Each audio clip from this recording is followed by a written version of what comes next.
Enggak guys, kemarin aku telepon anakku yang nomor 2 karena sebentar lagi akan lulus dari SMK Internasional Prakarya. Jadi tahun ini dia akan naik kelas 2. Dan saat aku bertanya, "Nak, kamu kalau nanti setelah lulus sekolah, rencanamu kamu mau kemana? Mau kerja di mana?" Aku tanya seperti itu ya. Terus anakku jawab, "Mau ikut sama mama," katanya. "Gak bisa nak, ikut sama mama." "Kenapa gak bisa?" "Karena di sini itu tidak ada pekerjaan buat laki-laki. Dan adapun pekerjaan untuk laki-laki itu pegawai kasar." Saya bilang, sampaikan seperti itu kepada anak saya. Terus dia terdiam. Saat terdiam, saya melontarkan lagi kembali pertanyaan. Di saat anak saya mengatakan mau di tempat mama bekerja gitu ya, di situ saya sangat terharu. Terharunya kenapa? Karena saya merasakan bagaimana sih kerinduan seorang anak yang ingin, mungkin selalu ingin dekat dengan ibunya. Namanya juga anak-anak gitu ya. Di situ saya merasakan betapa rindunya mungkin dia ya terhadap ibunya gitu. Terus pertanyaan saya berlanjut, "Nah, kalau kamu diizinkan Tuhan untuk memilih negara di mana setelah kamu lulus, selain tadi yang kamu katakan ingin sama mama, kamu akan pilih negara mana?" Terus dia bilang, "Sepertinya aku ingin negara Jepang, karena memang mungkin akan sesuai dengan sekolah yang dia geluti saat ini gitu ya." Karena saya memasukkan dia itu ke SMK otomotif gitu, karena saya tahu anak ini dari kecil sukanya bongkar-bongkar motor, sepeda gitu ya. Anakku tuh suka banget gitu seperti itu. Jadi saya berpikir saat itu sepertinya ini anak memang talentanya di situ gitu ya. Nah, dia bilang, "Saya mau ke Jepang." Dan saya bilang gini, "Oke, kalau memang kamu sudah bulat ingin ke Jepang, mumpung mamanya masih kerja, mama akan mendukung." Karena saya bilang tidak mudah untuk kita ketika kamu niat ingin bekerja ke Jepang, itu sungguh tidak murah, sangat mahal untuk ukuran kita.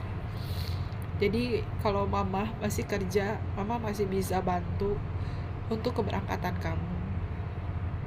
Dan kalau mama punya rezeki, nanti kamu akan dileskan langsung bahasa Jepang. Dan dia itu seneng banget. Terus aku bilang begini, karena kan selama ini terus terang aja aku untuk ngelesin anak itu 2 anak ya, kebetulan untuk ngelesin anak itu belum mampu ya, belum mampu dalam tanda kutip untuk kebutuhan yang lain gitu ya. Jadi saya sampai detik ini keinginan saya itu untuk ngelesin anak itu tidak murah memang. Mungkin sekarang ini sekitar 4-500 ribu ya satu bulan gitu. Kali anak 2 udah berapa gitu ya. Jadi entah saya ini harus yang mana dulu gitu yang diprioritaskan, karena saya bekerja itu ingin juga membiayai anak-anak saya, ingin juga punya rumah gitu kan, karena kebetulan aku belum punya rumah. Jadi saat aku tanya sama anak aku, nah kalau misalkan ada les gratis bahasa Jepang, bahasa Inggris, atau les matematika atau apalah segala macam gitu ya, pokoknya les gitu ya, les pelajaran, kamu kira-kira mau nggak? Terus anakku bilang mau banget katanya. Anakku jawabnya mau banget katanya gitu. Sedih gak sih sebagai seorang ibu mendengar semua itu?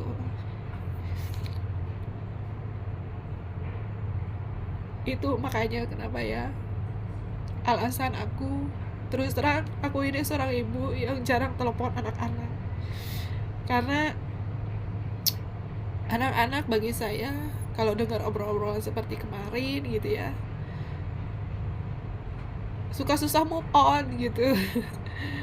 Sedih aja gitu, karena apa ya, keterbatasan aku berjuang untuk mereka itu masih sangat terbatas ya. Seperti itu ya, kita berdoa aja. Saya katakan ke anak saya, tahu gak nak, ketika kamu nanti bekerja dengan baik dan mendapatkan hasil yang cukup, bukan hanya untuk diri sendiri, tapi kamu bisa membantu orang lain. Itu suatu apa ya, kebahagiaan, kenikmatan yang tidak bisa terucap oleh kata-kata. Saya hanya bisa memotivasi anak-anak seperti itu ya. Seperti itulah, kadang-kadang kalau udah berbicara masalah anak tuh suka susah move on. Doain ya, semoga kalau memang Tuhan berkehendak atas apapun rencananya, pasti Tuhan buka jalan, Tuhan sedia